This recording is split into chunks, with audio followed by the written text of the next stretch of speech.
আসসালামু আলাইকুম ওয়া রাহমাতুল্লাহি ওয়া বারাকাতুহু।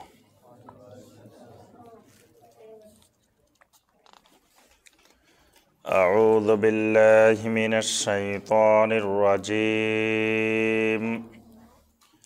বিসমিল্লাহির রাহমানির রাহিম।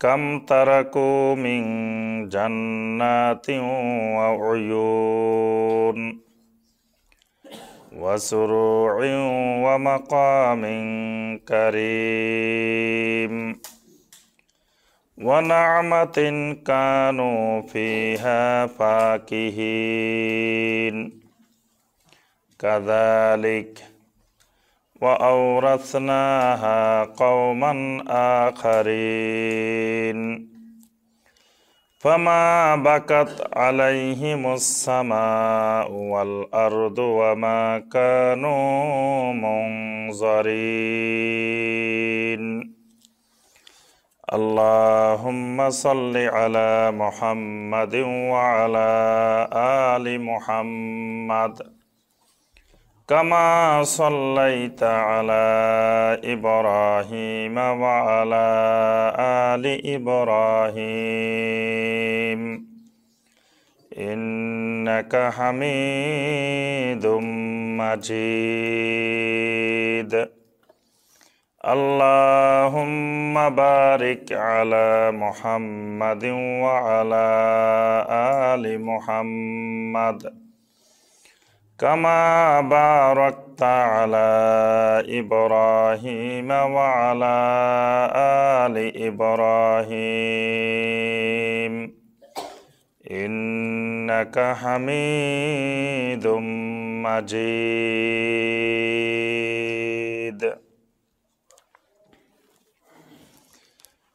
মৌলভীবাজার শহরে অবস্থিত মসজিদে ওমর অ্যান্ড এডুকেশন সেন্টার কর্তৃক আয়োজিত মাসিক তাফসিরুল কোরআন মাহফিলে উপস্থিত অত্র মসজিদের সম্মানিত খতিব, মসজিদে ওমর অ্যান্ড এডুকেশন সেন্টারের পরিচালক,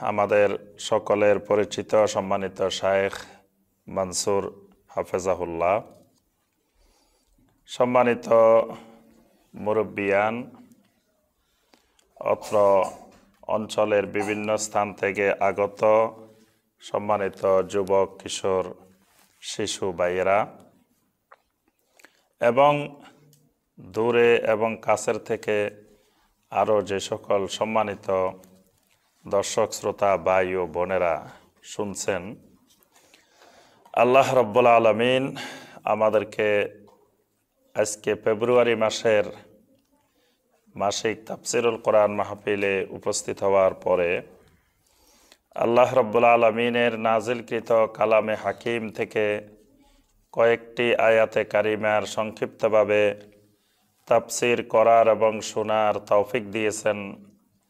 সে মহান রাব্বুল আলামিনের শুকর আদায় করি, সকলে বলি আলহামদুলিল্লাহ। সম্মানিত ভাই ও বোনেরা, আমাদের ধারাবাহিক মাসিক যে তাফসির হয়ে থাকে, এই তাফসিরে আমরা গত তাফসিরে যে সূরা থেকে তাফসির করেছিলাম, সেই সূরাটির নাম ছিল সূরা আদ-দুখান। সূরা আদ-দুখানের 24 নম্বর আয়াতে কারিমা পর্যন্ত আমরা গত তাফসিরে আলোচনা করেছি।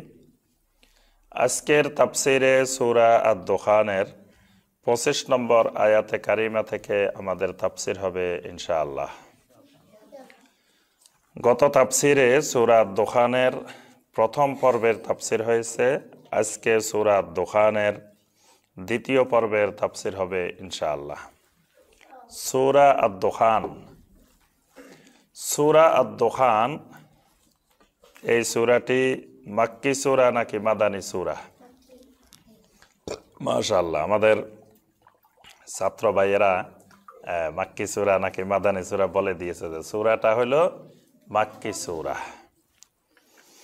এই সূরাটি কোরআনে কারিমের মাক্কি সূরাগুলোর মধ্য থেকে একটি গুরুত্বপূর্ণ সূরা, যেই সূরার মধ্যে আল্লাহ রাব্বুল আলামিন আদ-দুখানের আলোচনা করেছেন।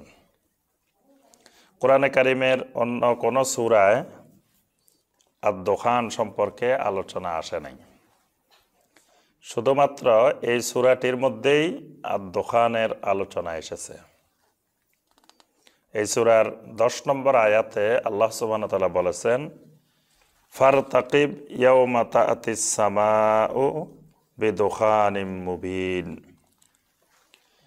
দুখান মানে হলো ধোঁয়া।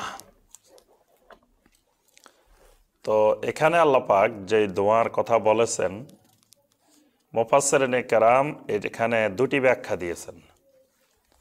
একটি ধোঁয়া হলো কিয়ামতের আলামত সমূহের মধ্য থেকে একটি আলামত। কিয়ামতের আগে এরকম একটি ধোঁয়া বের হবে সমগ্র পৃথিবীতে। এই ধোঁয়াটি মুমিনদেরকে কষ্ট দিবে না, কিন্তু মুশরিকদেরকে, কুফফারদেরকে এই ধোঁয়াটি অনেক কষ্ট দিবে। এটা তাদের জন্য একটা আযাব হিসাবে কিয়ামতের আগে পৃথিবীতে বের হবে।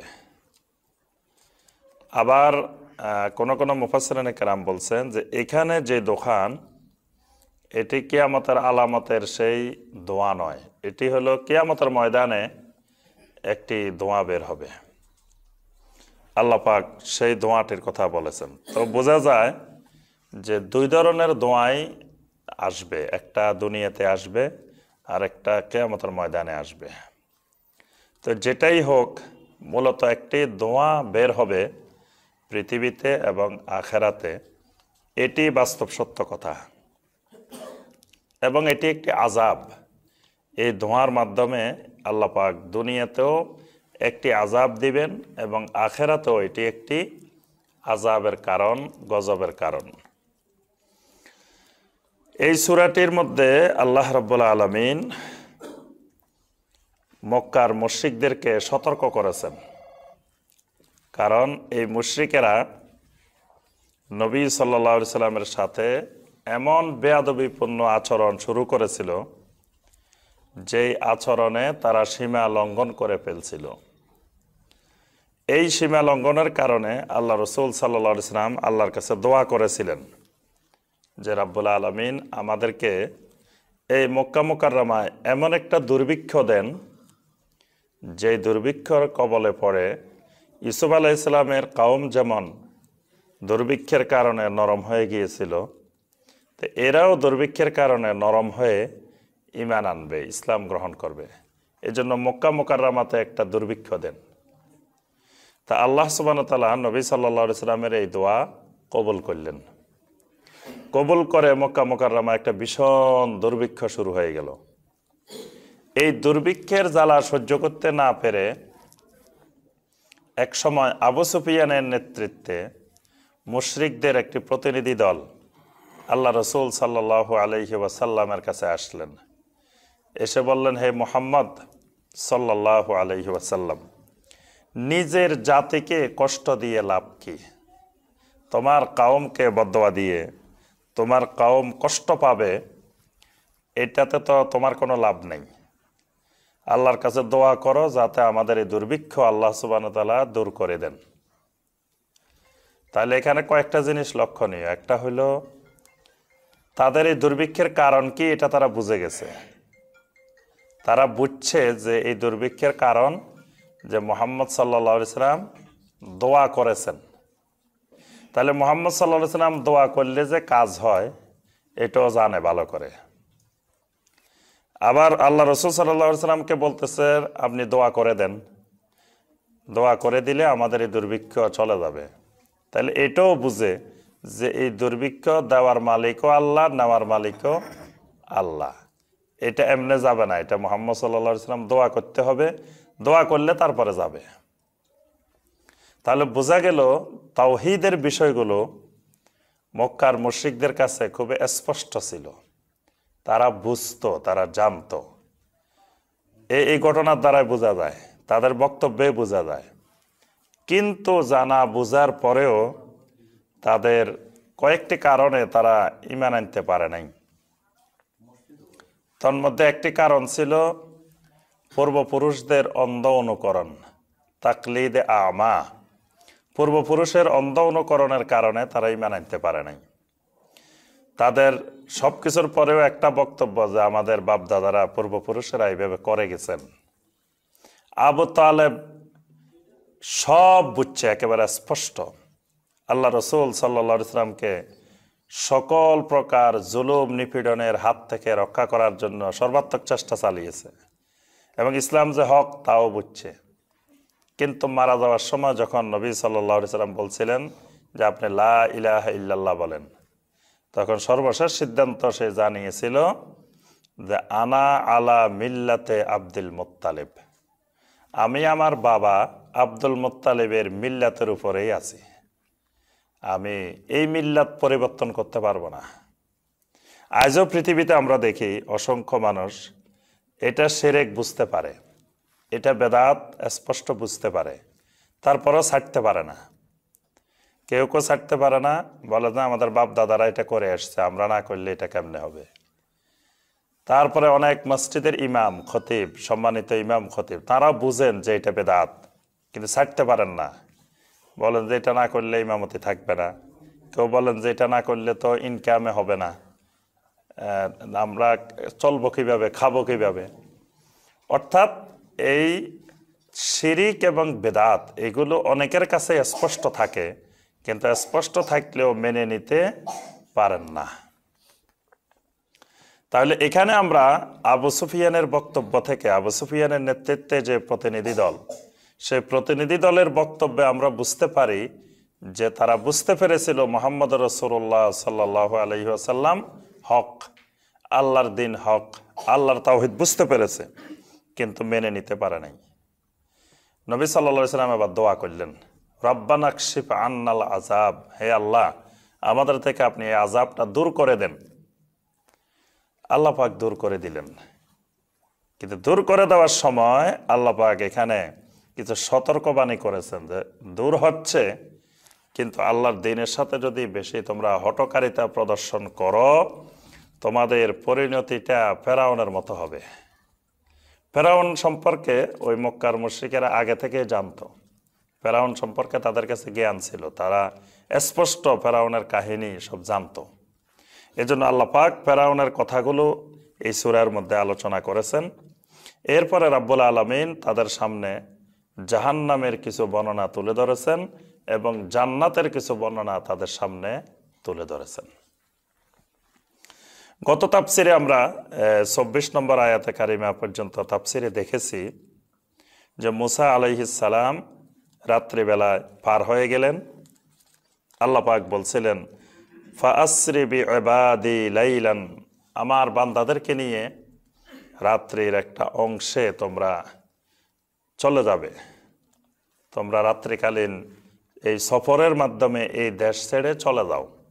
ইন্নাকুম মুত্তাবাউন, তবে খেয়াল রাখবা তোমরা চলে যাওয়ার সময় তোমাদেরকে পিছন থেকে অনুসরণ করা হবে, তোমাদেরকে দাওয়া করা হবে, তোমাদেরকে যেতে দিবে না। আর ওয়াত্রুকিল বাহরা রাহওয়ান, মুসা আলাইহিস সালাম যখন সাগর পার হয়ে গেলেন, তখন মুসা আলাইহিস সালাম চিন্তা করলেন যে এই রাস্তা যদি থাকে তো এই রাস্তা দিয়ে তো আবার ফেরাউন দলবল নিয়ে চলে আসবে। তো মুসা আলাইহিস সালাম চিন্তা করলেন যে লাঠি দিয়ে আঘাত করে যেমনিভাবে এই রাস্তা তৈরি হয়েছে আবার যেন এই রাস্তা মিশে যায়। কিন্তু আল্লাহ সুবহানাহু ওয়া তাআলা বললেন এটা মিশানো যাবে না। ওয়াতরুকিল বাহরা রাহওয়ান, সাগরকে যেই অবস্থায় আছে সেই অবস্থায় আপনি রেখে দিন, মানে আপনি এটা কিছু করার দরকার নাই, রাস্তাটা যেমনে আছে এমনে থাকুক। কারণ ইন্নাহুম জুনদুম মুগরাকুন, কারণ এই ফেরাউনের দল বল সমগ্র বাহিনীকে এই সাগরের মধ্যে ডুবিয়ে দেওয়া হবে, তাদের সবাইকে এখানে ডুবানো হবে। সুতরাং এই রাস্তা আপনি বন্ধ করবেন না, রাস্তা খোলা থাক, যেভাবে আছে এইভাবে থাকুক। এরপরে পুরা দল বল সব এই সাগরের মধ্যে ডুবে গেল। আল্লাহ পাক সবাইকে ডুবাই দিলেন। ডুবানোর পরে আল্লাহ পাক বলতেছেন, কাম তারাকু মিন জান্নাতি ওয়া উয়ুন। এই যে ফেরাউনের বাহিনী সাগরের মধ্যে ডুবলো, কাম তারাকু মিন জান্নাতি ওয়া উয়ুন, এরা এই মিশরের মধ্যে কত সুন্দর সুন্দর বাগান রেখে গিয়েছে, কত সুন্দর সুন্দর ঝর্ণা দ্বারা রেখে গিয়েছে। আল্লাহ পাক বলতেছেন এরা মিশরটাকে কত সুন্দর করে সাজিয়েছিল এই ফেরাউনের বাহিনীরা। তাদের কত বিশাল বিশাল উদ্যান, আল্লাহ পাক জান্নাত বলছেন, মানে দুনিয়াবি উদ্যান, সুন্দর সুন্দর। ওয়া উয়ুন, অনেক সুন্দর সুন্দর ঝর্ণা দ্বারা তারা রেখে গিয়েছে। ওয়া যুরুইন ওয়া মাকামিন কারীম, ওয়া যুরুইন, কত সুন্দর সুন্দর তাদের শস্যমালা, কত ফসল তারা রেখে গেছে জমিনে। ফসল কাটার আর সুযোগ পায় নাই, ফসল লাগাই গেছে। ওয়া মাকামিন কারীম, কত সম্মানজনক পদ পদবি রেখে গেছে। মানে এই যে সাগরে ডুবছে, এরা কিন্তু ছোটখাটো সাধারণ লোক না। কেউ মেজর, কেউ মেজর জেনারেল, কেউ সেই সেনাবাহিনীর বিভিন্ন বড় বড় র্যাঙ্কের বড় বড় পদের। আল্লাহ পাক বলতেছেন ওয়া মাকামিন কারীম, কত সম্মানজনক লোভনীয় পদে এই মানুষগুলা অধিষ্ঠিত ছিল। কিন্তু আজকে সাগরের মধ্যে ডুবে ওই লোভনীয় পদও তাদেরকে ছেড়ে দিতে হয়েছে। ওয়া না'মাতিন কানু ফিহা ফাকিহিন, কত নিয়ামতের মধ্যে তারা ডুবেছিল। কানু ফিহা ফাকিহিন, যে নিয়ামতগুলোকে তারা সব সময় আস্বাদন করত, ভোগ করত। আমি আল্লাহ পাক তাদেরকে কত নিয়ামত দিয়েছিলাম। এই মুশরিকদেরকে, ফেরাউনের দলবলকে, বাহিনীকে আল্লাহ নাফরমানি করেছে, তাও রাব্বুল আলামিন তাদের জন্য অক্সিজেন বন্ধ করেন নাই, কার্বন ডাইঅক্সাইড বন্ধ করেন নাই, বাতাস বন্ধ করেন নাই, পানি বন্ধ করেন নাই, কোনো কিছু বন্ধ করেন নাই। সব কিছু আল্লাহ পাক বহাল রেখেছিলেন। এই জন্য আল্লাহ পাক বলছেন ওয়া না'মাতিন, আমার কত নিয়ামতের মধ্যে তারা ডুবেছিল। কানু ফিহা ফাকিহিন, যে নিয়ামতগুলোকে তারা আস্বাদন করত। কাযালিক, আল্লাহ রাব্বুল আলামিন বলেন, যারা আমি আল্লাহর সাথে বেয়াদবি করে, আমি আল্লাহর দ্বীনের সাথে বেয়াদবি করে, আমি আল্লাহর নবীদের সাথে বেয়াদবি করে, কাযালিক, তাদের পরিণতিটা এরকমই হয়। যুগে যুগে আদম আলাইহিস সালাম থেকে শুরু করে যারা সীমা লঙ্ঘন করেছে, এদের পরিণতিটা আমি আল্লাহ এইভাবেই করে থাকি। ওয়া আওরাসনাহা কওমান আখারিন, রাব্বুল আলামিন বলেন এদের এত সুন্দর সুন্দর বাগান, উদ্যান, ঝর্ণা দ্বারা, শস্যমালা, সম্মানজনক পদ পদবী, এই সবগুলার আমি অন্য একটা জাতিকে ওয়ারিস বানিয়ে দিয়েছি। সুবহানাল্লাহ। এরা তো সব সাগরে ডুবে মারা গেছেন। মারা যাওয়ার পরে কি এলাকা খালি পড়ে রয়েছে? আল্লাহ পাক বলতেছেন এটা খালি পড়ে থাকে নাই। তাদের ওই পদ পদবীগুলোতে অন্য লোকদেরকে আমি বসাইছি। তাদের সেই বাগানের মালিক, তাদের ওই ঝর্ণাধারার মালিক, তাদের ওই ফসলের মালিক আমি অন্যদেরকে বানাই দিছি। অন্যরা এরা কারা?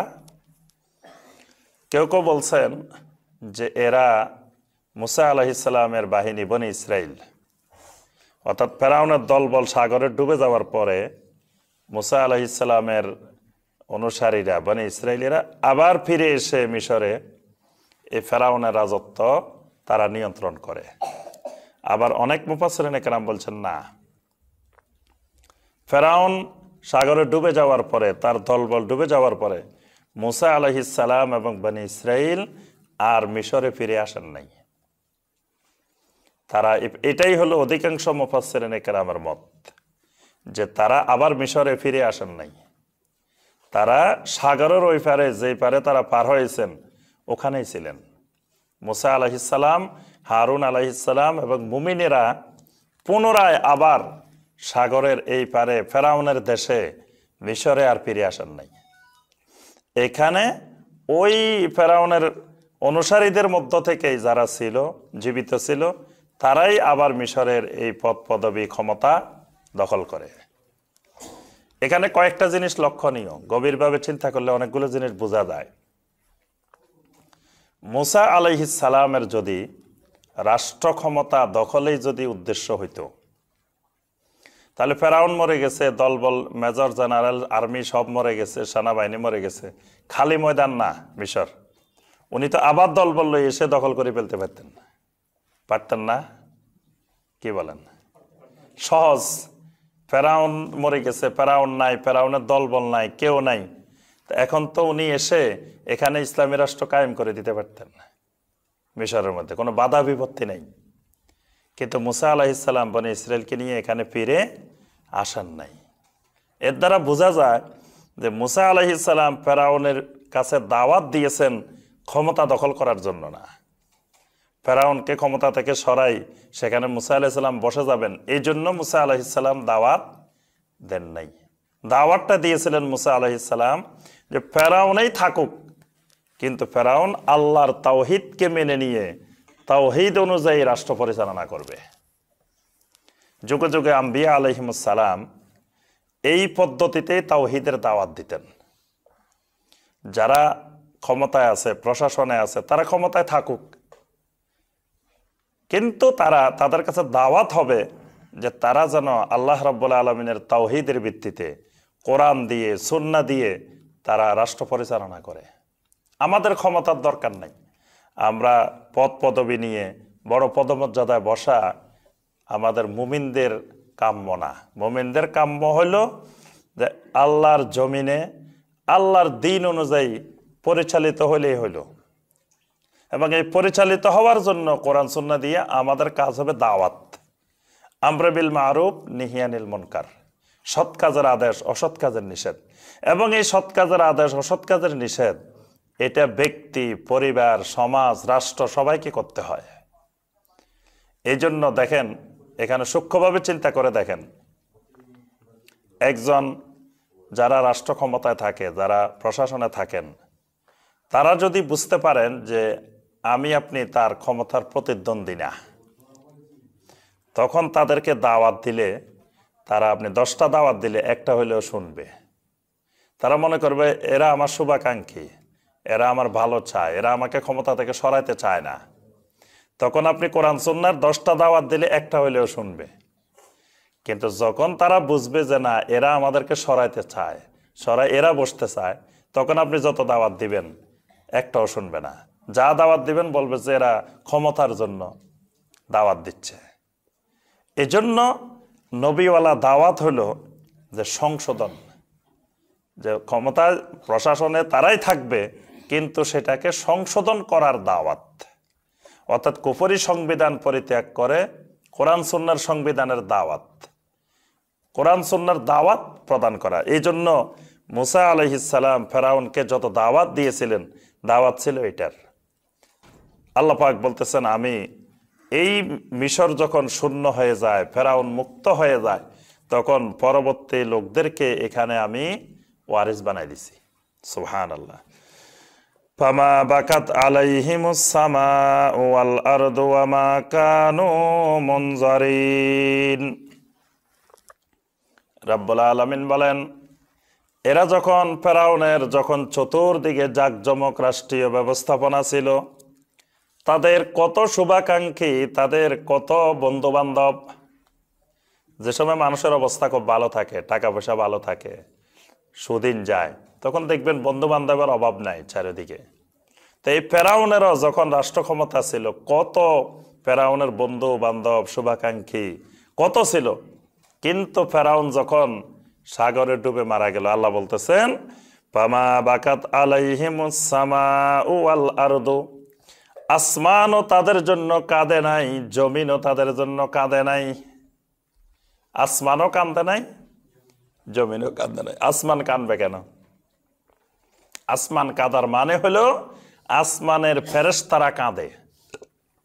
জমিনে কিছু মানুষ আছে, যে মানুষগুলো মারা গেলে ফেরেশতারাও কাঁদে। মানে যে মানুষগুলো ফেরেশতার আখলাকওয়ালা, যে মানুষগুলো তাওহীদ সুন্নতের অনুসারী, আল্লাহর দ্বীনের পরিপূর্ণ অনুসারী, এরা মারা গেলে আসমানবাসীও কাঁদে, মানে ফেরেশতারাও কাঁদে, আর জমিনবাসীও কাঁদে। এজন্য ফেরাউনের অনেক বন্ধু বান্ধব শুভাকাঙ্ক্ষী জীবিত অবস্থায় দেখা গেছে, কিন্তু মৃত্যুর পরে কোনো শুভাকাঙ্ক্ষী, কোনো বন্ধু বান্ধব জমিনেও কাঁদে নাই, আসমানেও কাঁদে নাই। যারা তাওহীদ সুন্নতের অনুসারী, যারা কোরআন সুন্নাহর দায়ী, এরা মারা গেলে কত মানুষ, তার সাথে রক্তের সম্পর্ক নাই, তার সাথে আত্মীয়তার সম্পর্ক নাই, কোনো কিছুর সম্পর্ক নাই, কিন্তু শুনলে কাঁদে। আমাদের উস্তাদ ডক্টর খন্দকার আনম আবদুল্লাহ জাহাঙ্গীর রাহিমাহুল্লাহ, তিনি শাহাদাত বরণের পরে, গাড়ি অ্যাক্সিডেন্টে মারা যাওয়ার পরে সারা পৃথিবীতে কত মানুষ কাঁদছে, এখনো কাঁদে অনেক মানুষ, শুনলেই কাঁদে। মানে এই কাঁদাটা বন্ধুত্বের জন্য অথবা আত্মীয়তার জন্য, কোনো স্বার্থের জন্য না, নিঃস্বার্থভাবে। যেমন জমিনবাসী কাঁদে, তেমন ফেরেশতারাও কাঁদে। তারপরে আপনার এই যে গত সপ্তাহে একজন সম্মানিত দায়ী, কোরআন সুন্নাহর গবেষক, অল্প বয়সে আল্লাহ পাক নিয়ে গেছেন, আমাদের সকলের পরিচিত শাহাদাত হোসাইন খান ফয়সল রাহিমাহুল্লাহ। আল্লাহুম্মা গফির লাহু ওয়ারহামহু, আল্লাহুম্মা আদখিলহুল জান্নাহ ওয়া আইযহু মিন আযাবিল কবর ওয়া মিন আযাবিন নার। এই ভাই মারা যাওয়ার পরে দেখেন কত মানুষ কাঁদছে, যে শুনছে সেই কাঁদছে। এই ভাইয়ের সাথে আমি অনেক জায়গায় প্রোগ্রাম করেছি একসাথে, যেন কিছুদিন আগে আমরা নোয়াখালীতে একটা প্রোগ্রাম করেছি, এরপর আরো অনেক জায়গায় প্রোগ্রাম করেছি। এই কিছুদিন আগেও আমার সাথে অনেকবার প্রোগ্রামের দাওয়াত দেওয়ার জন্য সুরিটোলাতে অনেকবার কথা হয়েছে, আলোচনা হয়েছে। হঠাৎ করে আল্লাহ পাক ভাইকে নিয়ে গেছেন। আল্লাহ পাক ভাইকে জান্নাতুল ফেরদাউস নসিব করুন। এইরকম দেখবেন জমিনে অনেক মানুষ মারা গেলে মানুষ এমনিতেই কাঁদা আসে, তাদের কোনো আত্মীয়তা সম্পর্কের কারণে না, তারপরে কোনো স্বার্থের কারণে না, নিঃস্বার্থভাবে। এটা হলো মহব্বতে ইমানি, ইমানি মহব্বত, ইমানের ভালোবাসা। তা আল্লাহ পাক বলতেছেন, এই ফেরাউনের বাহিনী মারা যাওয়ার পরে আসমানও কাঁদে নাই, জমিনও কাঁদে নাই। ওয়ামা কানু মুনজারিন, এবং তাদেরকে কোনো অবকাশও দেওয়া হয় নাই। চা নিয়ে আসতে পারেন। তাদেরকে কোনো অবকাশও দেওয়া হয় নাই যে তোমরা 1 বছর সময় দিলাম, তোমরা এখান থেকে তোমাদেরকে রক্ষা করছি, এরপরে 1 বছরের মধ্যে ঠিক হয়ে যাও। তাদেরকে দীর্ঘ সময় দেওয়া হয়েছে, কিন্তু এই দীর্ঘ সময়ের মধ্যে তারা ঠিক হইতে পারে নাই। এজন্য আল্লাহ পাক যখন গজব এসে গেছে, তখন আর কোনো সময় তাদেরকে দেন নাই। ওয়ালাকাদ নাজ্জাইনা বানি ইসরাঈলা মিনাল আযাবিল মুহিন। রব্বুল আলামিন বলেন, আমি বানি ইসরাইলকে নাজাত দিলাম, বানি ইসরাইলকে মুক্তি দিলাম, মিনাল আযাবিল মুহিন, এক লাঞ্ছনাকর অপমানকর আযাব থেকে। মুহিন, মুহিন মানে লাঞ্ছনাকারী, অপমানকারীর শাস্তি থেকে। সে অপমানকারী শাস্তিটা কি? মিন ফেরাউন। এই আযাবে মুহিনের ব্যাখ্যা হলো ফেরাউন, মানে ফেরাউন নিজেই একটা আযাব। আল্লাহ পাক বনি ইসরাইলকে এই লাঞ্ছনাকর, কষ্টকর আযাব ফেরাউন থেকে আল্লাহ মুক্তি দিয়েছেন। তাহলে অনেক সময় অনেক ব্যক্তিটাই একটা আল্লাহর আযাব। মানে অনেকে আমরা এটা বুঝি না যে একটা ব্যক্তিকে আল্লাহ মানুষের উপরে চাপাই দেয়, তো এই ব্যক্তিটাই আল্লাহর পক্ষ থেকে বান্দার জন্য আযাব। মানে এই ব্যক্তিটা এমন কষ্ট দিবে, এই কষ্টের মাধ্যমে মানুষ কষ্ট পাবে, এই কষ্ট পাওয়াটাই রাব্বুল আলামিনের আযাব। তা আল্লাহ পাক এই বানি ইসরাইলের উপরে ফেরাউনকে চাপি দিয়ে ফেরাউনটাই আযাব হিসাবে আল্লাহ পাক ঠিক করে দিয়েছিলেন, এবং এটাকে আল্লাহ পাক বলছে আযাবিল মুহিন। আমাদের দেশে অনেকে মুহিন নাম রাখে। মুহিন মানে লাঞ্ছনাকর, ইহানত থেকে মুহিন। কয় কোরআনে আছে। জিজ্ঞেস করলে ভাই মুহিন নাম রাখছেন কেন? কয় কোরআনে আছে। কোরআনে তো অনেক কিছুই আছে, আবুল আহাবও আছে, ফেরাউনও আছে, কত নাম আছে কোরআনে, কোরআনে থাকলে কি রাখতে হবে? এটা অর্থবোধক হইতে হবে। তো আল্লাহ পাক বলতেছেন, আমি এই ফেরাউনকে সাগরে ডুবানোর মাধ্যমে ফেরাউন থেকে বনি ইসরাইলকে আমি নাজাত দিয়েছি।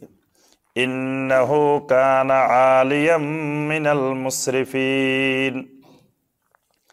এই ফেরাউন ছিল সীমা লঙ্ঘনকারীদের মধ্য থেকে একজন উচ্চ পর্যায়ের সীমা লঙ্ঘনকারী।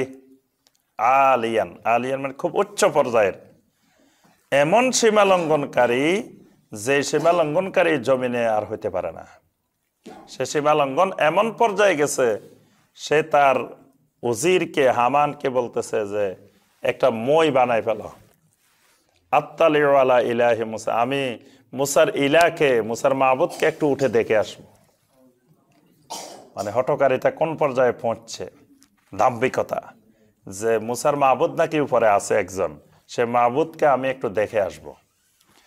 তো এই জন্য আল্লাহ পাক বলতেছেন যে সে সীমা লঙ্ঘনকারীদের মধ্যে একজন উচ্চ পর্যায়ের সীমা লঙ্ঘনকারী। ওয়ালাকাদ ইখতারনাহুম আলা ইলমিন আলাল আলামিন। রব্বুল আলামিন বলেন, আমি তাকে নির্বাচিত করেছিলাম। ওয়ালাকাদ ইখতারনাহুম, তাদেরকে আমি এখতিয়ার করেছিলাম, আলা ইলমিন, আমি আল্লাহর জ্ঞানের আলোকে, আলাল আলামিন, সমগ্র বিশ্বের উপরে, সমগ্র বিশ্ববাসীর উপরে। আমি এক সময় এই ফেরাউনকে আমার এলেমের আলোকে তাকে ক্ষমতা দিয়েছিলাম, তাকে এরকম শক্তি দিয়েছিলাম। কিন্তু সে যখন সীমা লঙ্ঘনকারীদের মধ্যে উচ্চ পর্যায়ের সীমা লঙ্ঘনকারী হয়ে গেল, তাদের থেকে বনি ইসরাইলকে নাজাত দিয়ে বনি ইসরাইলকে পরবর্তীতে আমি বিশ্বের উপরে শ্রেষ্ঠত্ব দিয়েছি। মানে পরবর্তীতে বনি ইসরাইলেই সারা দুনিয়াতে সবার উপরে শ্রেষ্ঠত্ব, কর্তৃত্বের অধিকারী ছিল। এবং এই বনি ইসরাইল থেকে আল্লাহ রাব্বুল আলামিন অসংখ্য নবী রাসূল পাঠিয়েছেন। বনি ইসরাইলকে আল্লাহ পাক এত মর্যাদা দিয়েছেন, এটা একটা নবী বংশ বানিয়ে দিয়েছেন, যে এখানে আল্লাহ পাক ঈসা আলাইহিস সালাম পর্যন্ত অসংখ্য নবী রাসূল এই বনি ইসরাইল থেকে আল্লাহ পাক পাঠিয়েছিলেন। ওয়া আতাইনাহুম মিনাল আয়াতি মা ফীহি বালাউম মুবিন। রব্বুল আলামিন বলেন, ওয়া আতাইনাহুম মিনাল আয়াত, আমি ওই ফেরাউনের কওমের কাছে কত নিদর্শন, কত আয়াত পাঠিয়েছিলাম। অসংখ্য নিদর্শন, অসংখ্য আয়াত আমি পাঠিয়ে দিয়েছিলাম। আয়াত বলতে কারা? আল্লাহর নবীরা এক একটা আয়াত। তারপরে নবীদের মুজিজাগুলো, এগুলো এক একটা আল্লাহ রাব্বুল আলামিনের আয়াত। তা আল্লাহ পাক বলতেছেন, ওয়া আতাইনাহুম মিনাল আয়াত, তাদের কাছে আমি কত আয়াত, কত নিদর্শন পাঠিয়েছিলাম। মা ফীহি বালাউম মুবিন, যার ভিতরে অনেক সুস্পষ্ট পরীক্ষা ছিল। ওই আয়াতগুলোর মাধ্যমে আমি তাদেরকে সুস্পষ্টভাবে পরীক্ষা নিরীক্ষা করেছি। ইন্না হাউলাই লায়াকুলুন, পরীক্ষা করার পরে এই জাতিগুলো, এই মানুষগুলো বলেছিল, ইন হিয়া ইল্লা মাউতাতুনাল উলা, তারা বলতেছিল যে এটাই হলো প্রথম মৃত্যু, প্রথম মৃত্যু ছাড়া আর কিছু নাই। অর্থাৎ আমাদের মৃত্যুর পরে আর কিছুই নেই, মৃত্যু হয়ে গেছে, শেষ, মাটির সাথে মিশে যাব। আজ পর্যন্ত কোনো মানুষকে তো আমরা ফিরে আসতে দেখি নাই। মারা যায়, আমরা কবর দিয়ে আসি, তারপরে তো কোনো মানুষ আর ফিরে আসে নাই। তো যেহেতু কোনো মানুষ ফিরে আসে নাই, তাহলে মৃত্যুর পরে আর পুনরায় জীবিত হওয়ার সম্ভাবনা নাই। ওয়ামা নাহনু বিমুনশারিন, আমরা পুনরায় জীবিত হবার মতো নই, আবার ফিরে আসার মতো নই, আবার উঠার মতো নই, কারণ আমাদের মৃত্যু হয়ে যাবে, মৃত্যুর মাধ্যমে শেষ। ফাতু বিআবাইনা ইন কুনতুম সাদিকিন।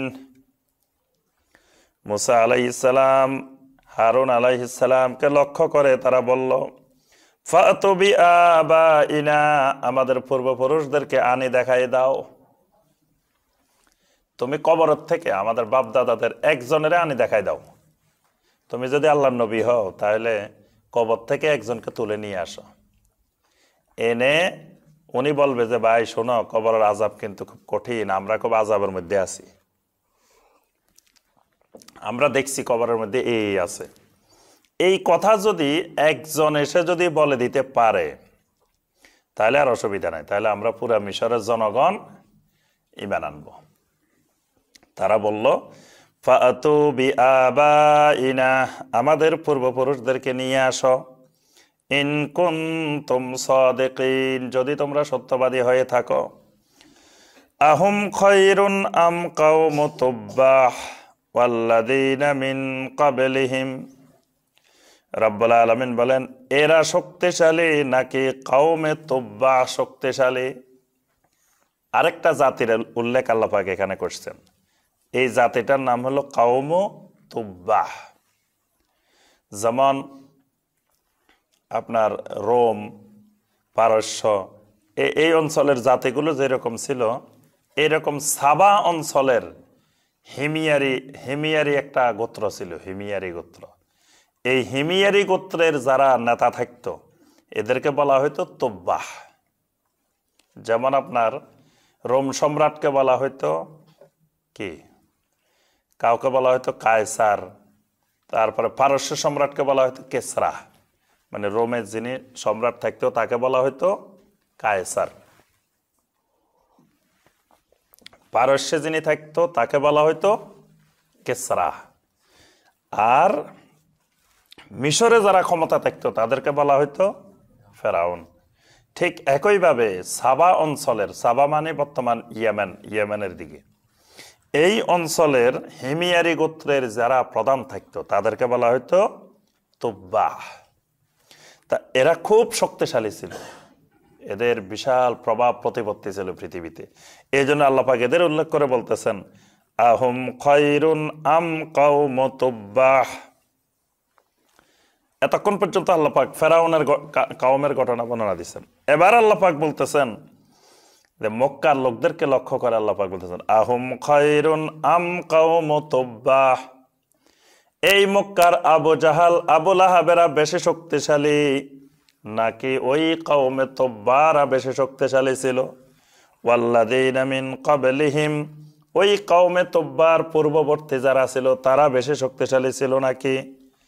আহলাকনাহুম, আমি তুব্বার মতো কওমকেও আমি ধ্বংস করে দিয়েছি। এত শক্তিশালী কওমে তুব্বা, সেই কওমে তুব্বাকেও তো আমি একেবারে ধ্বংস করে দিয়েছি। ইন্নাহুম কানু মুজরিমিন, ওই কওমে তুব্বা ছিল মুজরিমিন, পাপী, সীমা লঙ্ঘনকারী, পাপাচারী। এজন্য কওমে তুব্বাকেও আমি আহলাকনাহুম একেবারে হালাক করে দিয়েছি, ধ্বংস করে দিয়েছি। তাহলে যে আল্লাহ কওমে তুব্বাকে ধ্বংস করে দিয়েছি, তার জন্য এই মক্কার আবু জেহেল আবু লাহাবদেরকে ধ্বংস করা আমার জন্য কিছুই না। ওয়ামা খালাকনাস সামাওয়াতি ওয়াল আরদা ওয়ামা বাইনাহুমা লাইবিন, রব্বুল আলামিন বলেন এই আসমান, এই জমিন এবং আসমান জমিনের মধ্যবর্তী যা কিছু আছে এইগুলাকে আমি আল্লাহ খেলনার বিষয় হিসাবে বানাই নাই, খেলাধুলার জন্য বানাই নাই। পৃথিবীর মানুষ তোমাদের এই কথা চিন্তা করার কোনো সুযোগ নাই যে আমি আসমানকে, জমিনকে, আসমান জমিনের মাঝখানে এই জিনিসগুলো আমি আল্লাহর মনে চাইছে কিছুক্ষণ খেলাধুলার জন্য বানাইছি, এরকম খেলাধুলার সামগ্রী আমি বানাইনি। মা খালাকনাহুমা ইল্লা বিল হক, আসমান জমিন এবং সমস্ত মাখলুকাতকে আমি হক সহকারে বানিয়েছি। হক সহকারে বানিয়েছি মানে একটা লক্ষ্য উদ্দেশ্য সামনে রেখে আমি আল্লাহ বানিয়েছি। প্রত্যেকটাকে একটা নির্দিষ্ট সময় দিয়ে, আজাল দিয়ে আমি নির্ধারণ করেছি। কেউ বলবে যে কবরের থেকে তুলে নিয়ে আসো, আমি আল্লাহর সাথে সাথে নিয়ে আসবো, এটা খেলার জিনিস না।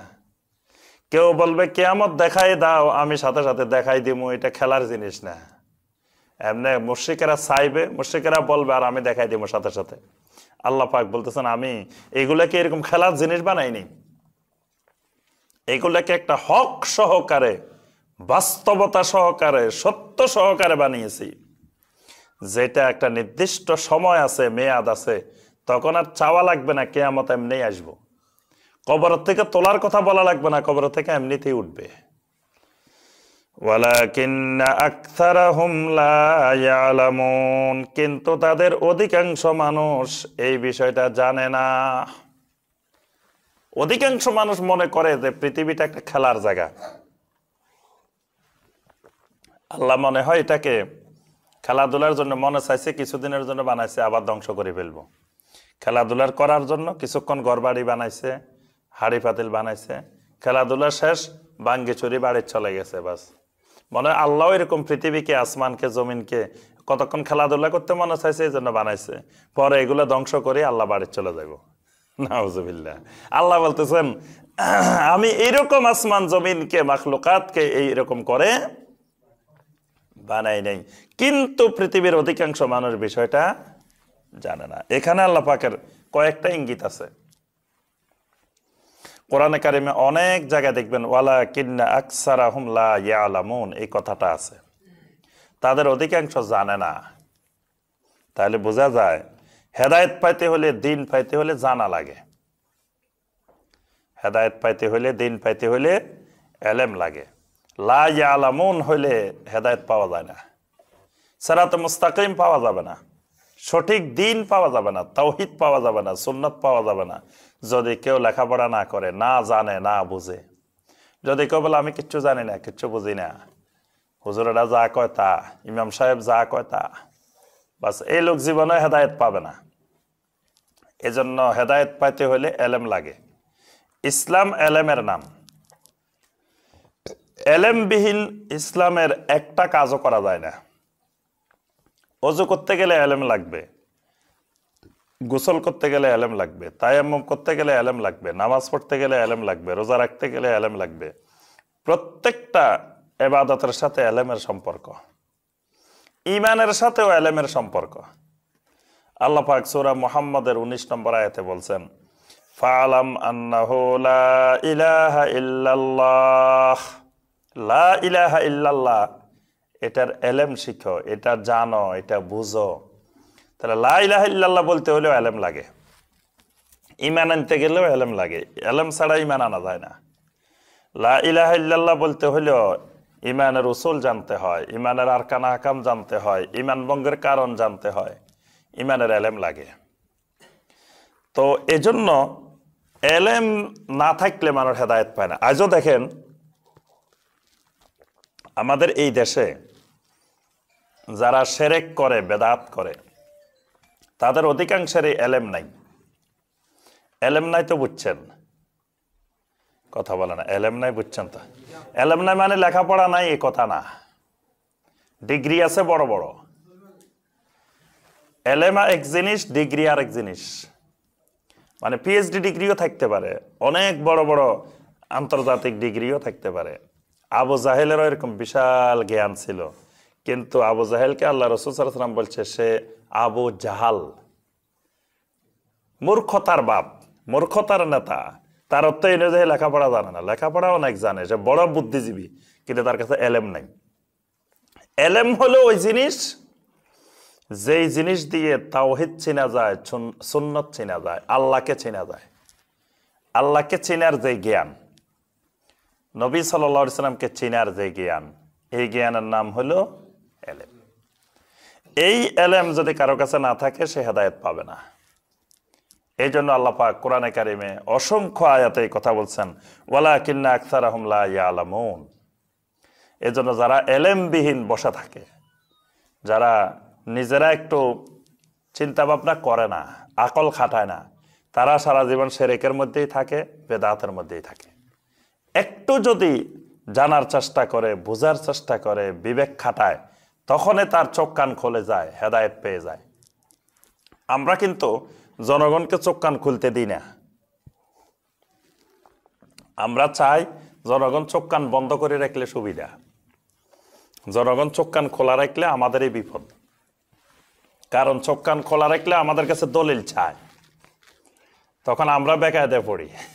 এটারও দলিল চায়, এটার দলিল চায়, এটা কই পেয়েছেন, এটা কই পেয়েছেন, এটা কোরআন হাদিসে আছে কিনা। জনগণ কিছু না জানলে চুপচাপ, আমরা যা কমতা। আমরা যদি বলি যে এখন দিনের 7টা, সূর্য উঠতেছে, কবে হ্যাঁ সুবহানাল্লাহ, দেখো আমাদের হুজুরে দেখছে এখন পূর্ব দিক থেকে সূর্য উঠতেছে, অথচ এখন একটু আগে সূর্য ডুবছে। হ্যাঁ, এখন যদি কোন যে না হুজুর আপনি কইছেন যে ঠিক না, এখন তো মাত্র ডুবলো, কই সূর্য দেখাই দেন, তাহলে বিপদ না? এজন্য চোখ কান খোলা রাখাটাই বিপজ্জনক। এই জন্য মানুষকে ধোকা দিতে হইলে, প্রতারণা করতে হইলে এই জন্য চোখ কান বন্ধ রাখতে হয়, এদেরকে বোকা বানায় রাখতে হয়। এই জন্য কোরআন খালি তেলাওয়াত করবেন, খবরদার কোরআন বুঝার দরকার নাই, তাফসির পড়বেন না, অনুবাদ পড়বেন না, হাদিস পড়তে যাইয়েন না। হাদিস পড়তে গেলে গোমরা হয়ে যাবেন, নাউজুবিল্লাহ। অর্থাৎ জনগণের চোখ কান খোলা যাবে না, চোখ কান বন্ধ রাখতে হবে। তাহলে আমাদের ধর্মকে নিয়ে ব্যবসা করা, ধর্মকে নিয়ে সাজায় বাজার বসানো, এগুলো সহজ। কিন্তু জনগণ যদি একটু এলেম শিখে, একটু জানা বোঝার চেষ্টা করে, তাহলে হেদায়েত পাওয়া একেবারেই সহজ। কিন্তু কথা হলো, আল্লাহ পাক যদি কারো নসিবে হেদায়েত না রাখেন, তো সেই সহজ কাজটাও পারে না। এজন্য আমি দেখছি অনেক মানুষ 2 2 4 এটা বুঝে না, কয় 2 2 5। এরকম সমাজে অনেক মানুষ আছে, দেখবেন যে সহজ জিনিসটাও বুঝে না, 2 2 4 হয় এটা বুঝে না, কয় 2 2 5। তখন আফসোস লাগে, কি রে লোকটা এত সোজা একটা অঙ্ক এটাও বুঝে না। অর্থাৎ আল্লাহ পাক তাকে বুঝার মতো জ্ঞান দেন না। এজন্য হেদায়েত আল্লাহর রহমত। হেদায়েত পাইতে হইলে অনেক জ্ঞান দিয়েও হেদায়েত পাওয়া যায় না, অনেক বড় আলেম হইও হেদায়েত পাওয়া যায় না। আলেম হওয়া মানে হেদায়েত পাই গেছে তা না। হেদায়েত ভিন্ন জিনিস, আর জ্ঞান শিক্ষা ভিন্ন জিনিস। পৃথিবীতে অনেক ইহুদি আলেম আছে, বড় বড় আলেম, অনেক খ্রিস্টানের বড় বড় আলেম আছে, তারা এমন এমন বই লিখছে, আমরা এই সকল বই পড়তেও কষ্ট হয়, কিন্তু তারা বই লিখছে। অথচ তারা ইহুদি ছিল, তারা খ্রিস্টান ছিল, তো তারা এত এলেমওয়ালা কিন্তু ইসলাম গ্রহণ করে নাই। তাহলে বোঝা যায় যে এলেমওয়ালা হইলেও হেদায়েত পাওয়া যায় না। এই জন্য দেখবেন অনেক বড় আলেম আবার শিরকও করে, বড় আলেম আবার বেদাতও করে। তার অর্থ হইল, এই জন্য শাইখুল ইসলাম ইমাম ইবনে তাইমিয়া রাহিমাহুল্লাহ বলছেন, বড় আলেম মানে শিরক মুক্ত, বেদাত মুক্ত তা না। বড় আলেম মানে বড় শিরককারীও হইতে পারে, বড় আলেম মানে বড় বেদাতকারীও হইতে পারে। এই জন্য এলেম এক জিনিস, হেদায়েত ভিন্ন জিনিস। আল্লাহর পক্ষ থেকে রহমত না হইলে কোনো ব্যক্তি হেদায়েত পাইতে পারে না। এখানে আল্লাহ পাক আরেকটা জিনিস বলছেন, আকসারাহুম লা ইয়ালামুন। সবসময় মনে রাখতে হবে, অধিকাংশ মানুষ সবসময় হকের বিপক্ষে থাকে, হকের পক্ষে সবসময় লোক কম থাকে, হকের বিপক্ষে সবসময় বেশি থাকে। এটা যুগে যুগে। কারণ হকের পক্ষে আসলে দেখা যায় তার দুনিয়াবি অনেক স্বার্থের ক্ষতি হয়। হকের পক্ষে আসলে যিনি ব্যবসায়ী আছেন, ওনার ব্যবসার লস হয়, কাস্টমার কমে যায়। তারপরে হকের বিপক্ষে থাকলে, বাতিলের পক্ষে থাকলে কাস্টমার বেশি থাকে। এই জন্য দেখবেন একজন ব্যবসায়ী কখনো চাইবে না তিনি তার ব্যবসার ক্ষতি করে হকের পক্ষে কথা বলুক, হকের পক্ষে আসুক, এটা চাইবে না। একজন রাজনীতিবিদ তিনি চাইবেন না হকের পক্ষে আসতে, কারণ তার জনসমর্থন বাতিলের পক্ষে বেশি। হকের পক্ষে আসলে ওনার জনসমর্থন কমে যাইব, এজন্য উনি এটা কখনো চাইবে না যে আমি হকের পক্ষে কথা বলি। তারপরে একজন মসজিদের ইমাম সাহেব, উনি চাইবেন না কখনো হকের পক্ষে কথা বলেন, কারণ ওনাকে যারা হাদিয়া দেন বেশি বেশি তারা সব সুদখোর, ঘুষখোর, হারাম উপার্জনকারী। তিনি যদি এগুলার ব্যাপারে সোচ্চার হন, হকের কথা বলেন, তো ওনার এগুলো সব বন্ধ হয়ে যাব। তো উনি এত লস করে হক কথা বলবে কেন? এই জন্য সর্বস্তরে সর্বক্ষেত্রে দেখবেন মানে অধিকাংশ মানুষ হকের বিপক্ষে থাকে। হকের পক্ষে আসা, হকের পক্ষে কথা বলা, এটা অনেক কঠিন। এই জন্য আল্লাহ পাক বলছেন, ওয়ালাকিন্না আকসারাহুম লা ইয়ালামুন। অধিকাংশ মানুষেরা জানে না, বুঝে না, অধিকাংশ মানুষেরা দ্বীনের পক্ষে থাকে না। এটাই স্বাভাবিক বিষয়। কিন্তু আমাদের সমাজে দেখা যায় যে মানুষ বেশি যেদিকে, আমরাও সেই দিকে বলি যে এত মানুষ কি বুঝে না, এত মানুষ এই দিকে আছে, লাখ লাখ মানুষ যাইতেছে, লাখ লাখ মানুষ করতেছে, তারা কি না বুঝি করতেছে? এটা আরেক গোমরাহির লক্ষণ। যে লোক অধিকাংশের দিকে তাকাবে, সে কোনোদিন হেদায়েত পাবে না। আল্লাহ পাক নবী সাল্লাল্লাহু আলাইহি ওয়াসাল্লামকে কড়া ভাষায় নিষেধ করছেন। আল্লাহ পাক বলছেন যে লা তুতে আকসারা মান ফিল আরদে, জমিনবাসীদের অধিকাংশ যেই দিকে, খবরদার আপনি তাদের মত, তাদের কথা অনুসরণ করবেন না। যদি অনুসরণ করেন ইউদিল্লুকা আন সাবিলিল্লাহ, তারা আপনাকে আল্লাহর রাস্তা থেকে গোমরাহ করে দিবে। অর্থাৎ অধিকাংশ মানুষের মত মেনে নিলে আল্লাহর রাস্তা থেকে গোমরাহ হয়ে যাবে। তা আল্লাহ পাক এখানে বলছেন 29 নম্বর আয়াতে, ওয়ালাকিন্না আকসারাহুম লা ইয়ালামুন, তাদের অধিকাংশই জানে না। ইন্না ইয়াউমাল ফাসলি মিকাতুহুম আজমাইন, যেদিন ইয়াউমুল ফসল এসে যাবে, পার্থক্যকারী দিন এসে যাবে, কিয়ামতের দিন এসে যাবে, মিকাতুহুম আজমাইন, সেদিন সমস্ত মানুষকে সেই মিকাতের মধ্যে হাজির করা হবে। মিকাতের মধ্যে, মিকাত মানে হজের মিকাত আছে, ওমরার মিকাত আছে। মিকাত মানে একটা সীমানা। আল্লাহ পাক সেই সীমানা পর্যন্ত সমস্ত মানুষকে পৌঁছাবেন। মানে খেলাধুলার মতো চাইলেও আর আল্লাহ এখন কিয়ামত বসাই দিল। তাহলে এরকম মানে দুনিয়ার মানুষ চাইবে আর কিয়ামত শুরু হয়ে যাবে, বিষয়টা এরকম না। একটা মিকাত আল্লাহ পাক নির্ধারণ করে রেখেছেন, ওই নির্ধারিত সময় আসার আগে আল্লাহ পাক কিয়ামত বসাবেন না। ইয়াউমা লা ইউগনি মাওলান আম মাওলান শাইআন ওয়ালা হুম ইউনসারুন, যেদিন এক মাওলা আরেক মাওলার থেকে কোনো কিছু উপকৃত হবে না, যেদিন কেউ কাউকে সাহায্য সহযোগিতা করতে পারবে না। কিয়ামতের ময়দানের একটা গুরুত্বপূর্ণ পরিচয় হলো সেদিন একজন আরেকজনের কোনো উপকারে লাগবে না, একজন আরেকজনকে সাহায্য করতে পারবে না। কিন্তু দেখেন আমরা আমাদের সমাজে কত মানুষ একজন আরেকজনের আশায় বসে থাকে, যে অমুকে সুপারিশ করব, অমুকের রশি ধরলে, পাগড়ি ধরলে, অমুকের কোমর ধরলে, অমুকের খেদমত করতে পারলে তাহলে সুপারিশ করে কি আমাদের দিন জান্নাতে নিয়ে যাবে। আল্লাহ পাক স্পষ্ট করে বলতেছেন, লা ইউগনি মাওলান আম মাওলান শাইআ, সেদিন এক মাওলা আরেক মাওলা রাখবে না।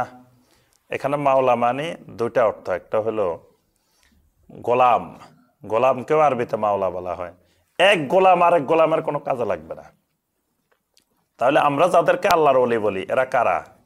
আল্লাহর গোলাম না? সেও আল্লাহর গোলাম, আমিও আল্লাহর গোলাম। এক গোলাম আরেক গোলামের কিয়ামতের দিন কোনো কাজে আসবে না, কারণ সেও আল্লাহর একজন গোলাম, আমিও গোলাম। গোলাম গোলামেরই কি করতে পারে? গোলাম গোলামকে কোনো উপকার করতে পারবে না কিয়ামতের দিন। আরেকটা হলো এখানে মাওলা মানে বন্ধু, এক বন্ধু আরেক বন্ধুকে কিয়ামতের ময়দানে টাকা পয়সা দিয়ে, আমল দিয়ে কোনোভাবে সহযোগিতা করার উপায় নাই। এই জন্য নবী সাল্লাল্লাহু আলাইহি সাল্লাম ফাতেমা রাদিয়াল্লাহু তাআলা আনহাকে ডেকে বলছেন, ইয়া ফাতেমা আনকিজি নাফসাকে মিনান নার, হে ফাতেমা তোমার নিজেকে নিজে জাহান্নামের আগুন থেকে বাঁচাও।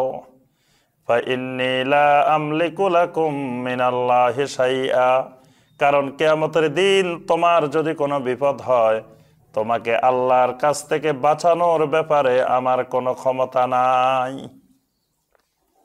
লা আমলিকু লাকুম মিনাল্লাহি শাইআ, আমার কোনো মালিকানা নাই। শাইআ মানে বিন্দু মাত্র ক্ষমতা নাই আমার কিয়ামতের দিন তোমারে আল্লাহর কাছ থেকে ছুটাই নেওয়ার। আবু তালেব এত জান প্রাণ দিয়ে ভাতিজাকে সাহায্য করছে, সে আবু তালেবকে নবী সাল্লাল্লাহু আলাইহি ওয়াসাল্লাম ছুটাই নিতে পারবেন না। তারপরে আরো কত আত্মীয় স্বজন, কত লোক নবী সাল্লাল্লাহু আলাইহি ওয়াসাল্লামের আছে, এদেরকে নবী সাল্লাল্লাহু আলাইহি ওয়াসাল্লাম ছুটাইতে পারবেন না। স্বয়ং নিজের মেয়েকে বলতেছেন যে মা তুমি তোমার নিজেকে নিজে জাহান্নামের আগুন থেকে বাঁচাও, আমি তোমাকে আল্লাহর কাছ থেকে কিছুই করার মালিক নই। যেখানে নবী সাল্লাল্লাহু আলাইহি ওয়াসাল্লামের এই বক্তব্য, তাহলে পৃথিবীর আর কেউ কাউকে বাঁচানোর ক্ষমতা কিয়ামতের ময়দানে নাই। ইল্লা মার রাহিমাল্লাহ, কিয়ামতের ময়দানে বাঁচতে হলে একটা জিনিস লাগবে। কি লাগবে? ইল্লা মার রাহিমাল্লাহ, আল্লাহর রহমত লাগবে। আল্লাহর রহমত। কিয়ামতের ময়দানে আমল দিয়ে বাঁচা যাবে না। আপনি আমি যদি আমল দেখাই আল্লাহর কাছে, এই আমল দিয়ে বাঁচা সম্ভব না। এই জন্য নবী সাল্লাল্লাহু আলাইহি সাল্লাম বলছেন, লা ইউদখিলা আহাদান আমালুহু আল জান্নাহ, কিয়ামতের ময়দানে কোন ব্যক্তির আমল কোন ব্যক্তিকে জান্নাতে প্রবেশ করাবে না। সাহাবায়ে কেরাম জিজ্ঞাসা করলেন, ওয়ালা আনতা ইয়া রাসূলুল্লাহ, হে আল্লাহ রাসূল সাল্লাল্লাহু আলাইহি সাল্লাম, আপনাকেও কি আপনার আমল জান্নাতে ঢুকাইতে পারবে না? কারণ আপনার আমল এক পাল্লা রাখলে, সমস্ত উম্মতের আমল এক পাল্লা রাখলে কারটা বেশি হবে? নবী সাল্লাল্লাহু আলাইহি সাল্লামেরটা বেশি হবে। তাহলে আপনার আমলও কি আপনারা জান্নাতে নিতে পারবে না? এত বিশাল মহাসাগরের মতো আমল। আল্লাহ রাসূল সাল্লাল্লাহু আলাইহি সাল্লাম বললেন, আল্লাহ না, আমার আমলও আমাকে জান্নাতে নিতে পারবে না। ইল্লা আইয়াতাগাম্মাদানি আল্লাহু বিরহমাতিন ওয়া ফাদলিন, যতক্ষণ পর্যন্ত না আমার আল্লাহ রাব্বুল আলামিন আমাকে রহমত দিয়ে আচ্ছাদিত না করবেন, ততক্ষণ পর্যন্ত আমি নবীও জান্নাতে যেতে পারবো না। আমি নবীর পক্ষেও ততক্ষণ জান্নাতে যাওয়া সম্ভব নয়। এই জন্য আল্লাহ পাক বলছেন, ইল্লা মার রাহিমাল্লাহ, কিয়ামতের ময়দানে বাঁচতে হলে একমাত্র আল্লাহর রহমত লাগবে। তাহলে কিয়ামতের ময়দানে বাঁচতে হলে ধরতে হবে কাকে? আল্লাহকে। আল্লাহকে ধরতে পারলে কিয়ামতের ময়দানে বাঁচা যাবে, আল্লাহর রহমত পাওয়া যাবে। কিন্তু অমুককে ধরলে তমুককে ধরলে বাঁচা সম্ভব। আল্লাহকে ধরার পদ্ধতি কি? কুল ইন কুনতুম তুহিব্বুনাল্লাহা ফাত্তাবিউনি, আল্লাহকে ধরার পদ্ধতি হলো নবী সাল্লাল্লাহু আলাইহি সাল্লামের সুন্নতের ইত্তেবা করা। আল্লাহ রাসূল সাল্লাল্লাহু আলাইহি সাল্লামের সুন্নতের ইত্তেবা করলে, অনুসরণ করলে আল্লাহকে ধরা যাবে, আল্লাহকে পাওয়া যাবে। আল্লাহ পাক স্পষ্ট করে বলে দিয়েছেন, ইন্নাহু হুয়াল আজিজুর রহিম, আল্লাহ রাব্বুল আলামিন হলেন মহা পরাক্রমশালী, মহা রহমশীল। এরপর আল্লাহ পাক জাহান্নামীদের কিছু বর্ণনা দিচ্ছেন। ইন্না শাজারাতাজ যাক্কুম, আল্লাহ রাব্বুল আলামিন বলেন একটা গাছ আছে, যে গাছটার নাম হলো যাক্কুম। এই গাছটার নাম যাক্কুম।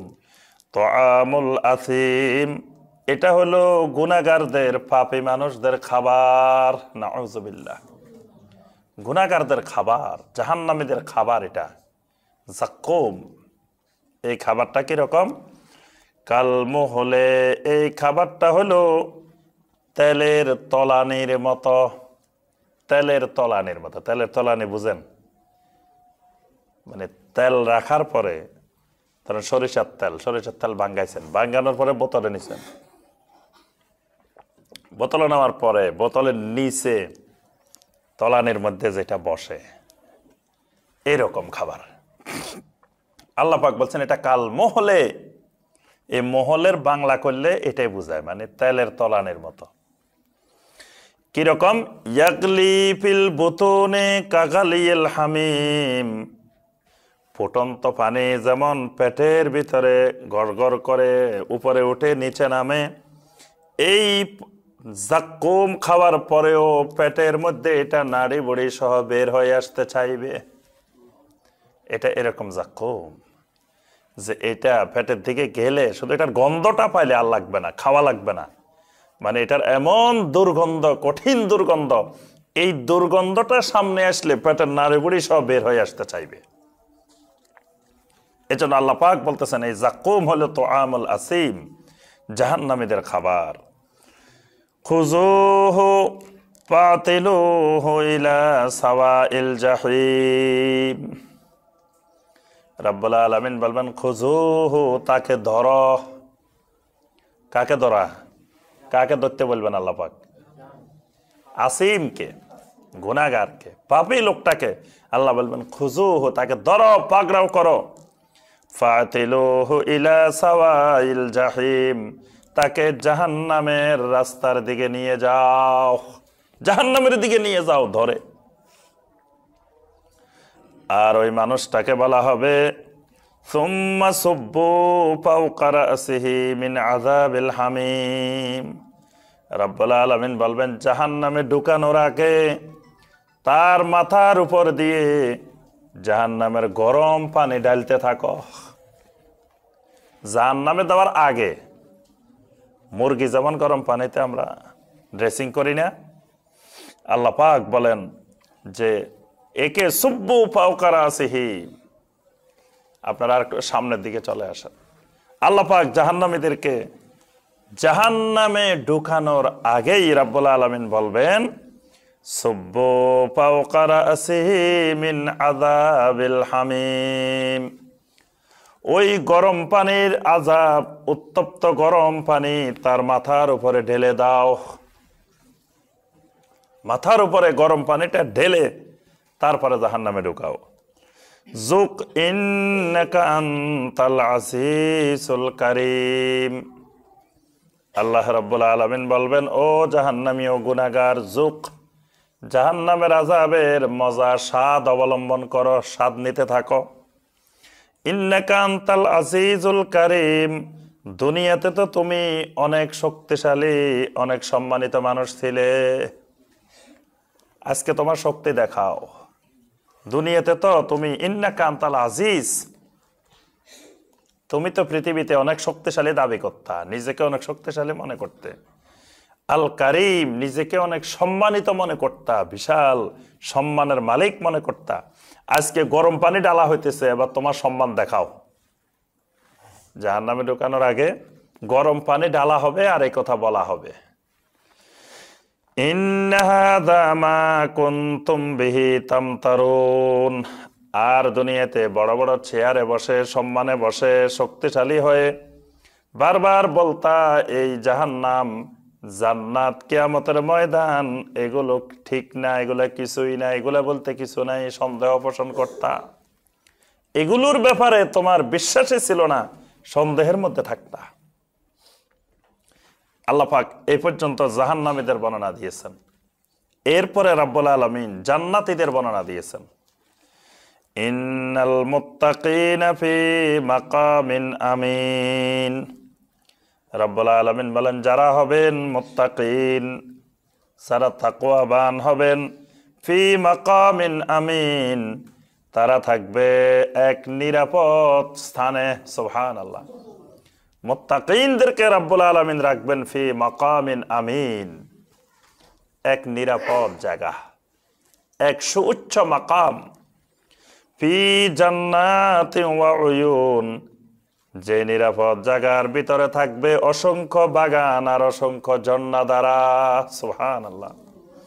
অসংখ্য বাগান আর বাগান, অসংখ্য নাহার আর নাহার, ঝর্ণাধারা আর ঝর্ণাধারা। ইয়ালবাসুনা মিন সুনদুসিন ওয়া ইস্তাবরাকিন মুতাকাবিলিন। ওই জান্নাতি মানুষগুলাকে, মুত্তাকিন মানুষগুলাকে পরানো হবে মিন সুনদুসিন, সুন্দুস পোশাক পরানো হবে। সুন্দুস, সুন্দুসটা কি? সুন্দুস হলো রেশমি কাপড়ের মধ্যে একেবারে সবচেয়ে মিহি, সবচেয়ে চিকন, সবচেয়ে সূক্ষ্ম যে কাপড়টা, মানে রেশমি কাপড়ের মধ্যে সবচেয়ে উন্নত মানের যে কাপড়টা, এটার নাম হলো সুন্দুস। আল্লাহ পাক জান্নাতীদেরকে এই সুন্দুস কাপড়টা পরাইবেন। ওয়া ইস্তাবরাক, আরেকটা কাপড় পরাইবেন, এটার নাম হলো ইস্তাবরাক। ইস্তাবরাক হইল মখমলের কাপড়, মানে রেশমি কাপড়, রেশমি কাপড়ের মধ্যে একটু মোটা, মোটাটাও পরাইবেন, চিকনটাও পরাইবেন। মুতাকাবিলিন, এই রেশমি কাপড়, মখমলের কাপড় পরিধান করে একজন আরেকজনের সামনাসামনি বসে জান্নাতের মধ্যে গল্প করবে। সুবহানাল্লাহ। রেশমি কাপড় পরে জান্নাতে হেলান দিয়ে সোফার মধ্যে বসে, তারপরে একজন আরেকজনের সামনাসামনি বসে বসে আড্ডা দিবে, সময় কাটাবে, গল্প করবে।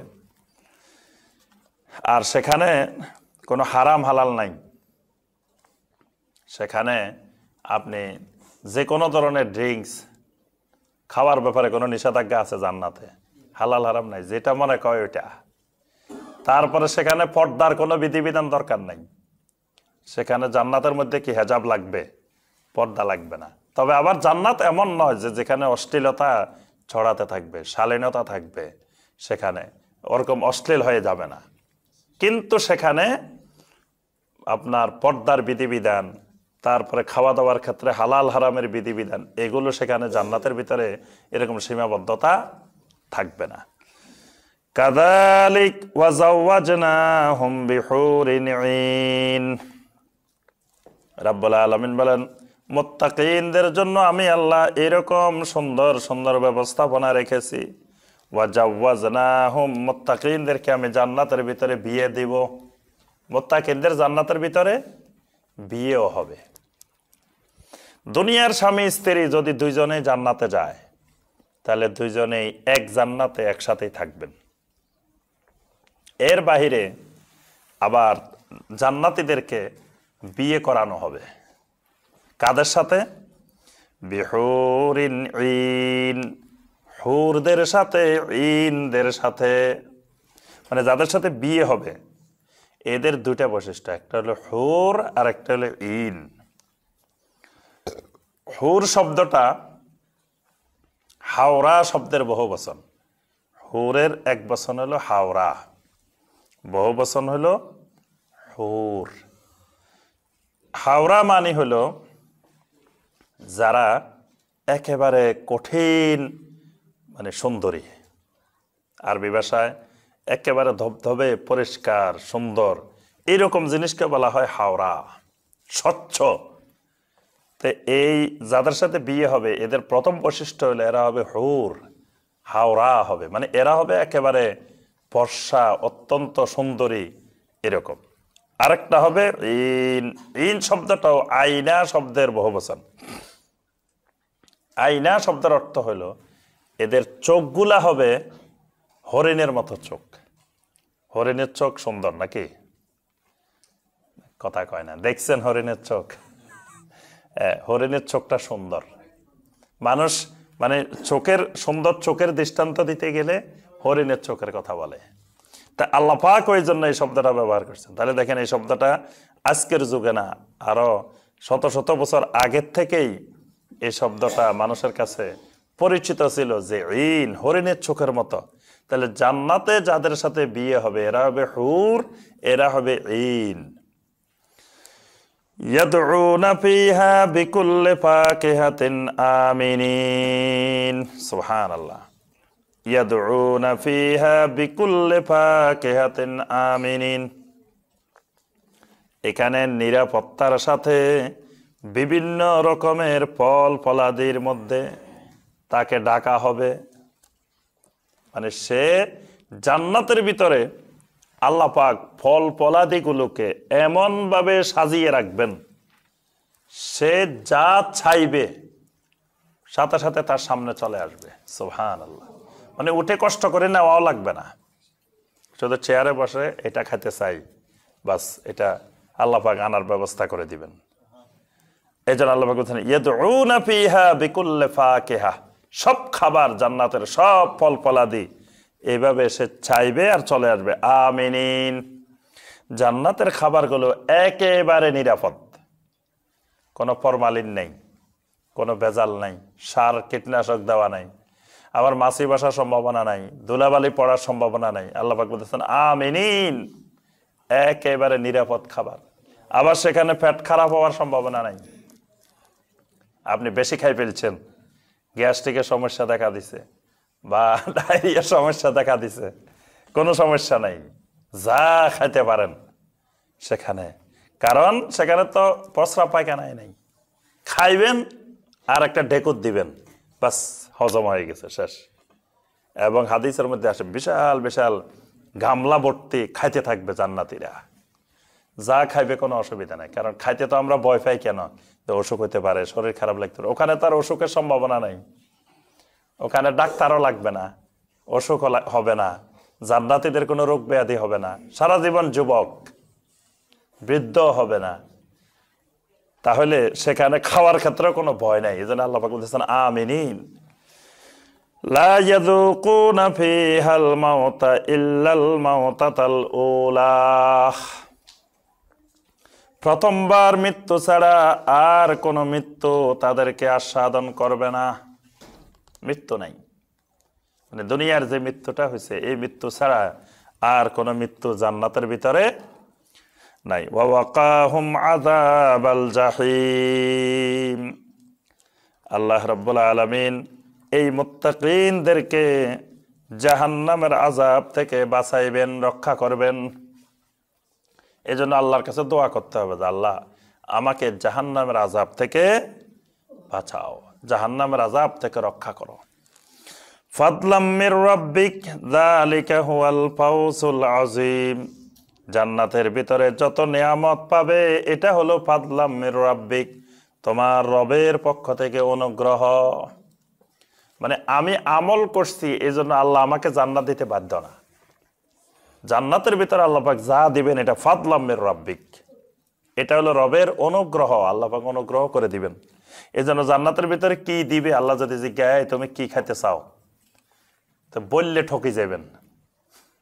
কারণ আপনি কয়টার নাম জানি আমরা, আমি যদি আলু ভর্তা খাইতে চাই, আমরা আমাদের তো যা চিনি এগুলাই বললাম। এখন জান্নাতের ভিতরে এমন খাবার রাখছেন আল্লাহ পাক যেগুলোর আমরা নামও জানি না, চিনিও না। এই জন্য বলতে হবে যে আল্লাহ আপনি যেটা দেন আপনি ভালো জানেন কোনটা দিলে ভালো হবে। কারণ চাইতে গেলে তো আমরা চাওয়ার সীমা অল্প, জানি না। তা আল্লাহ পাক বলতেছেন জান্নাতের ভিতরে যা আছে এগুলো সব ফাদলাম মির রাব্বিক, তোমার রবের পক্ষ থেকে এগুলো অনুগ্রহ। যালিকা হুয়াল ফাওজুল আযীম। আল্লাহর কোন বান্দা যদি জাহান্নাম থেকে বাঁচে আর জান্নাতি হয়, এটাই হলো সবচেয়ে বড় সফলতা। এজন্য আমার আপনার ছেলে মেয়ে কি লেখাপড়া করছে, কি পাস করছে, এটা বড় সফলতা না। সফলতা হলো ফাউজে আজিম হলো আমার আপনার ছেলে মেয়ে সন্তান দিনদার হয়েছে, নামাজি হয়েছে, পর্দাশীল হয়েছে, দিনকে ভালোবাসে, দিনকে মেনে চলে, এটাই বড় সফলতা। এটাই আপনি ছেলে মেয়ে গঠন করতে পারছেন। অনেক বিশাল ডিগ্রিওয়ালা বানাইছেন, দাঁড়া দাঁড়া প্রস্রাব করে, নামাজ পড়ে না, বাবার জানাজাটা পড়াইতে পারে না, এটা সফলতা না। এই জন্য আল্লাহ পাক বলতেছেন যালিকা হুয়াল ফাওজুল আযীম, যে কোন লোক যদি জাহান্নাম থেকে বাঁচতে পারে, জান্নাতি হতে পারে, এটাই তার সবচেয়ে বড় সফলতা। ওয়া ইন্নামা ইয়াসসারনাহু বিলিসানিকা লাআল্লাহুম ইয়াতাযাক্কারুন। রাব্বুল আলামিন বলেন, হে নবী, আপনার ভাষায় আমি এটাকে অত্যন্ত সহজ করে দিয়েছি, লাআল্লাহুম ইয়াতাযাক্কারুন, যাতে তারা উপদেশ নিতে পারে।